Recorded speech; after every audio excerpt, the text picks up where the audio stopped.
Quand on parle de tirage au sort en politique, beaucoup lèvent un sourcil. Certains les deux sourcils. Si on tire au sort une assemblée de quelques centaines de citoyens en France, on n'obtient pas un groupe bizarre ou extrême. On obtient la France. Des Bridemont, des Fourmes d'Ambert, des Crotten-Chavignols ou des Maroilles, des Marioles en chemise blanche.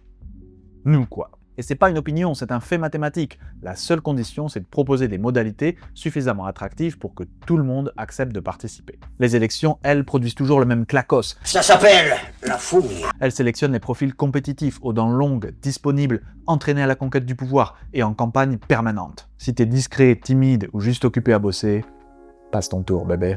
Le tirage au sort fait exactement l'inverse. Il ne récompense pas l'ambition, le réseau, la carrière et les mythos qu'on a pu raconter pour être élu. C'est pour ça qu'on l'utilise dans les jurys d'assises quand il s'agit de juger des affaires graves, complexes. Personne ne trouve ça absurde. Au contraire, on y voit une garantie de bon sens, d'équilibre, d'humanité. En politique, le tirage au sort change tout. Il casse les logiques partisanes, il supprime les calculs électoraux, il apaise les débats. Personne n'est là pour se faire réélire ou pour passer à la télé, juste pour chercher des solutions. Et en réalité, avec du temps, une formation appropriée et de la discussion, beaucoup de citoyens sont capables de décider. Et peut-être même, soyons fous, un peu mieux que les politiciens. Pour dire que...